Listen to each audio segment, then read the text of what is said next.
बच्चों आज हम सीख रहे हैं पाठ 3 दो चर वाले रैखिक समीकरण युग्म। इसमें क्या देखिए, जैसे एक समीकरण है a1x plus b1y plus c1 बराबर 0।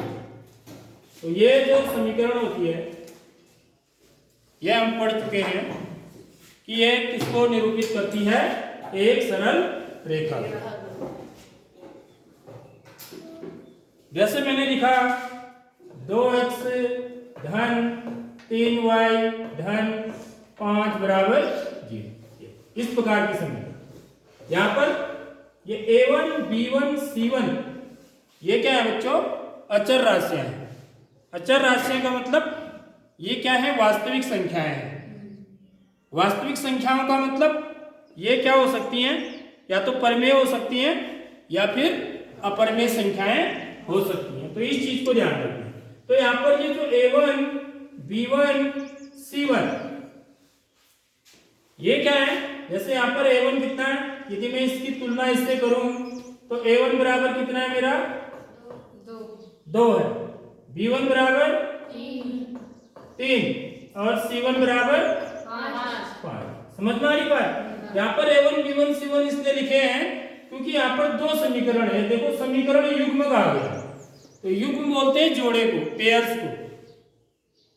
जैसे हम कुछ चीजें पेयर में होते हैं ना हमारे, जैसे जूते हैं पेयर में होते हैं, दस्ताने हैं पेयर में होते हैं, हेलमेट पेयर में नहीं होता है, एक ही होता है। ठीक है, तो युग्म का मतलब होता है जोड़े। तो यहाँ पर जो दो रेखाएं होंगी या रेखाएं हैं, ये क्या कहलाता है, इनका व्यापक, इसको क्या बोलते हैं बच्चों, व्यापक रूप बोलते हैं। क्या बोलते हैं, व्यापक रूप। जब हम इस रूप में लिखते हैं दो चर वाले रैखिक समीकरण को a1x plus b1y plus c1 बराबर 0, तो ये इनका व्यापक रूप कहलाता है। यह इसका क्या है, सिंपल रूप है। ठीक है, तो यदि हम a1 b1 c1 को अलग अलग मान दे दें तो हमें क्या मिलेंगे, अलग अलग समीकरण मिलेंगे। समझ रहे हो। तो यहाँ पर दो समीकरण है। दूसरी समीकरण क्या है, a2x plus b2y plus c2 बराबर 0। युग्म में, युग्म माने जोड़े में है। एक समीकरण यह है और दूसरी समीकरण यह है। तो ये जो समीकरण होती है ये हमें क्या निरूपित करती है, एक सरल रेखा को। किसको निरूपित करती है, सरल रेखा को। जैसे हमने इसका ग्राफ बनाया तो हमें क्या मिली बच्चों, एक सरल रेखा मिली। ठीक है, मतलब ऐसे एक सरल रेखा मिली। अब यहां पर दो समीकरण है, तो यानी कि हमको क्या मिलेंगी, दो सरल रेखाएं मिलेंगी। ठीक है, अब ये दो सरल रेखाएं कहां होंगी बच्चों, एक तल में है। समझ रहे हो, एक तल का मतलब यह है कि जैसे एक श्यामपट है, ये एक तल का है, या एक कागज का पन्ना है, आपका एक पन्ना है, उसमें आप दो रेखाओं को ड्रॉ करोगे, दो रेखाओं को खींचोगे, तो वो क्या कहलाएगा, हमारा एक तल कहलाएगा। एक ही तल पर है। तो एक तल पर जो दो रेखाएं होती हैं, तो हमने देखा कि ये कैसे जा सकती हैं, या तो ये प्रतिच्छेद करते हुए जा सकती हैं। देखो प्रतिच्छेद करना माने काटते हुए जा सकती हैं, या फिर ये संपाती मतलब एक के ऊपर दूसरी रेखा, एक रेखा है उसी के ऊपर दूसरी रेखा भी जा रही है। ठीक है, या फिर क्या हो सकती है, दोनों दो रेखाएं समांतर हो सकती है। तो तीन स्थितियां संभव हैं, उसके अलावा चौथी स्थिति संभव नहीं है। कहां, एक तल में। यदि दो तल की बात आती है तब फिर तीसरी स्थिति भी होती है, जिसको कि मैंने आपको बताया कि जैसे एक पुल होती है, पुल के नीचे से भी रोड है, ऊपर से भी रोड है, नीचे से ऐसे जा रही है, तो वहां पर वो भी तो रेखाएं हैं ना, लेकिन वो क्या है, न प्रतिच्छेदी है, न समांतर है, न संपाती। उनको स्क्यू लाइन से बोलते हैं। तो वो आपके उसमें नहीं है। जो आप जब 11-12 में जाएंगे तो वहां जब 3D पढ़ेंगे, त्रिविमी, ठीक है, तो यहाँ पर द्विविमी एक तल पर सीख रहे हैं। तो एक तल पर जो दो रेखाएं होती हैं वो इस प्रकार, तीन प्रकार से संभव है। या तो प्रतिच्छेद करती हुई होंगी, या एक के ऊपर दूसरी होगी, संपाती होगी, या फिर समांतर होगी। समांतर का मतलब इनके बीच की दूरी हर बिंदु पर समान होती है। जिन रेखाओं के बीच की दूरी हर बिंदु पर समान होती है उनको हम समांतर रेखाएं बोलते हैं। देखो किसी भी बिंदु पर यदि आप इनकी दूरी निकालेंगे तो बराबर मिलेंगी, जैसे रेल की पटरियां होती है। ठीक है, तो ये चीज हम, इसका जो हल है, देखिए ये जो हल है वो हम दो प्रकार से हम यहाँ पर निकालते हैं। ठीक है, एक तो हम ज्यामितीय विधि से निकालते हैं। ठीक है, ज्यामितीय निरूपण बोलते हैं। देखिए यहाँ पर ये इंपॉर्टेंट क्यों है इसलिए बता रहा हूँ मैं, क्योंकि इससे रिलेटेड आपका प्रैक्टिकल भी होगा। ठीक, तो इसमें हम क्या करते हैं, ग्राफ बनाते हैं। ग्राफ बना के हमको पता चलता है कि रेखाएं कैसी हैं। जो ये इसका क्या है, बीजगणितीय निरूपण है। इसको क्या बोलते हैं, बीजगणितीय निरूपण। इसको क्या बोलते हैं, ज्यामितीय निरूपण। ये भी रेखाएं ही हैं। ठीक है, इसी को इस रूप में बदला जा सकता है, जैसे पानी को बर्फ में बदला जा सकता है और बर्फ को पानी में बदला जा सकता है, वैसे ही इसको इसमें इस रेखा के रूप में बदला जा सकता है। समझ रहे हो भाई।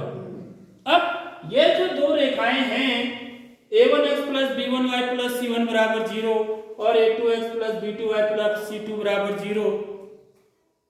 ठीक है, ये रेखाएं प्रतिच्छेदी होंगी, संपाती होंगी या समांतर होंगी, ये हम बिना ग्राफ ड्रॉ किए भी बता सकते हैं। ठीक है, उसी के लिए चार्ट बना हुआ है।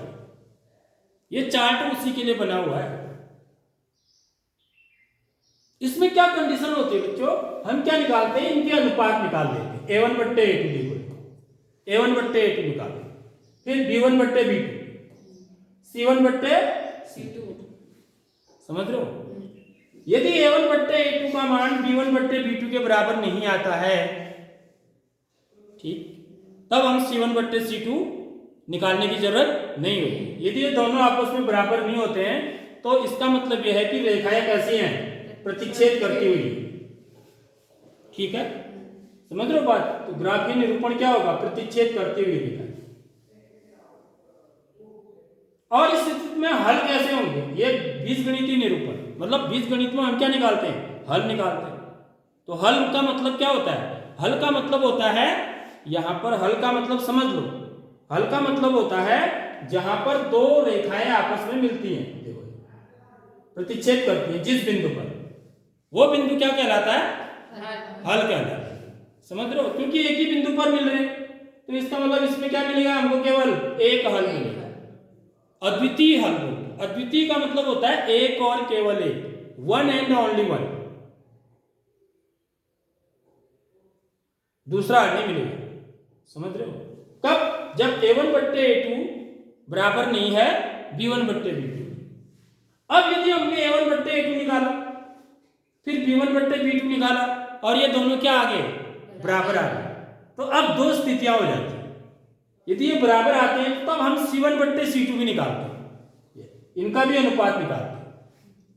समझ रहे हो, यदि ये तीनों बराबर आ गए, a1 बट्टे a2, b1 बट्टे b2 और c1 बट्टे c2, तब रेखाएं कैसी होती है बच्चों, संपाती होती है।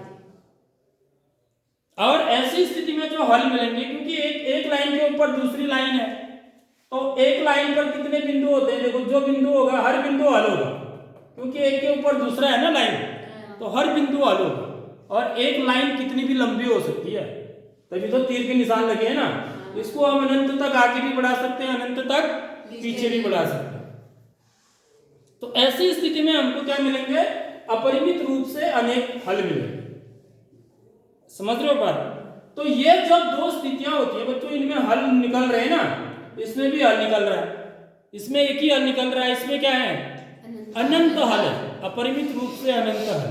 तो इन स्थितियों पे जो हल कहलाते हैं संगत कहलाते हैं।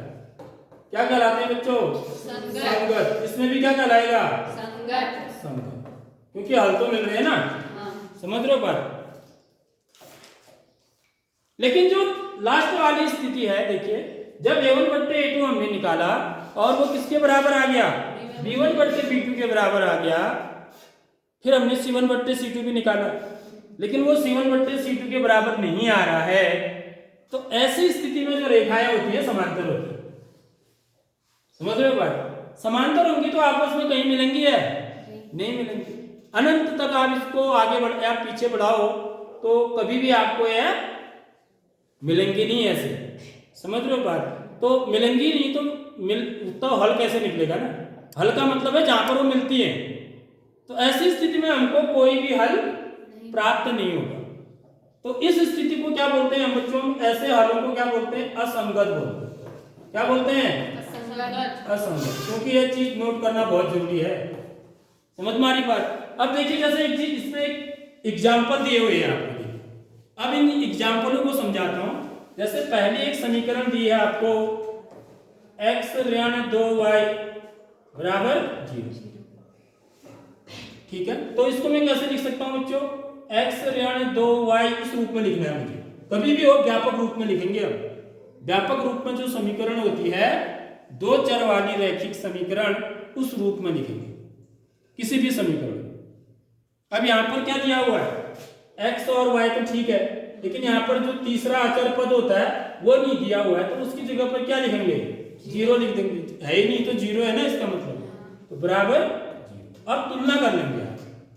ठीक है, a1 माने x का गुणा, तो x का गुणा क्या है? 1 है। a2 का मतलब यह a1 हो गया, a2 का मतलब y का गुणा ऋण 2। देख लो ऋण 2 है। समझ में आ रही बात? सॉरी, ये क्या है? b1 है। क्या है? b1। और c1 का मतलब 0, तो c1 0 है। समझ में आ गई बात? a1 कितना हो गया? 1, b1 कितना हो गया? ऋण 2, देखो है, और c1 क्या हो गया? 0। अब दूसरी समीकरण यह दे रखी है, क्या दे रखी है? 3x धन 4y ऋण 20 बराबर 0। ये दूसरी वाली समीकरण। ठीक है, ये इसी रूप में दी हुई है। तो यहाँ पर तुलना करिए आप, a2 की जगह पर कितना है? 3, तो a2 ये हो गया, तो a1 बट्टे a2, ये a2 हो गया, 1/3 हो गया। b2 कितना है? 4। समझ रहे हो बात? तो b2 4 हो गया। c2 कितना है? ऋण 20। देखो बड़ा आसान है, c2 ऋण 20 हो गया। अब इनकी वैल्यू कैलकुलेट करेंगे। a1 बट्टे a2 तो 1/3 ही है। b1 बट्टे b2 कितना आ रहा है? ऋण 2/4। इसको आप काट के भी लिख सकते हैं, 2 एकम 2, 2 दूनी 4, तो कितना आ जाएगा? ऋण 1/2 आ जाएगा। तो यहाँ पर साफ साफ है कि 1/3 क्या ऋण 1/2 के बराबर होता है? नहीं होता है। समझ में आ रही बात? तो a1 बट्टे a2 is not equal to b1 बट्टे b2। तो ऐसी स्थिति में आपको c1 बट्टे c2 निकालने की जरूरत ही नहीं है। ठीक है, भले इसने निकाल रखा है, ठीक है। ऐसी स्थिति में यदि a1 बट्टे a2 और b1 बट्टे b2 बराबर नहीं आते हैं तो आप क्या बोलेंगे? रेखाएं कैसी हैं? प्रतिच्छेद करती हुई है। कैसा हल मिलेगा? एक हल मिलेगा। ठीक है, हल कैसे होंगे? संगत हल। आगे बात समझ लो। नेक्स्ट देखिए, दूसरा उदाहरण दिया हुआ है, ये इस रूप में दिया हुआ है a1x plus b1y plus c1 बराबर 0। तो a1 बराबर कितना है? 2, a2 बराबर 3, सॉरी ये a1 और यह b1 और यह c1। तो a1 बराबर 2, b1 बराबर 3, c1 बराबर ऋण। अब नीचे देखिए a2 बराबर 4, a2 कितना है? 4, b2 कितना है? 6, c2 कितना है? ऋण 18। तो इनके अनुपात निकाल लिया हमने, a1 बट्टे a2 निकाल लिया, 2/4, 3/6, ऋण 9/ऋण 18। बड़ा आसान सा है मामला। ठीक है, अब इनको कैलकुलेट करेंगे तो 2 एकम 2, 2 दूनी 4, 1/2 आ गए। 3 एकम 3, 3 दूनी 6, ये भी 1/2 आ गए। तो ऋण से ऋण कट गया तो क्या हो गया? धन। 9 एकम 9, 9 दूनी 18, ये भी 1/2 आ गया। तीनों बराबर आ गए ना? तो a1 बट्टे a2 बराबर b1 बट्टे b2 बराबर c1 बट्टे c2। तो ऐसे केस में आपको ये याद रखनी है कंडीशंस। तो इसका मतलब रेखाएं कैसी होंगी? यदि आप ग्राफ बनाएंगे तो आपको संपाती रेखाएं मिलेंगी, एक रेखा के ऊपर दूसरी रेखा मिलेगी। अभी हम बना के देखेंगे इसको। ठीक है, और हल कैसे होंगे? अपरिमित रूप से अनेक। ये बीजगणितीय निरूपण हो गया। और हल कैसे होंगे? यहाँ पर संगति कहलाए, ये भी संगत कहलाता है। ठीक है, क्योंकि हल तो निकल रहे हैं ना, हल तो है उसके। अब तीसरी स्थिति देखिए, तीसरा एग्जांपल, यहां पर x का गुणांक क्या है बच्चों? 1। x धन 2y ऋण 4 बराबर 0 है। तो a1 कितना हो गया 1, b1 कितना हो गया 2, c1 कितना हो गया ऋण 4। ठीक है, a2 कितना हो गया 2, b2 कितना हो गया 4, c2 कितना हो गया।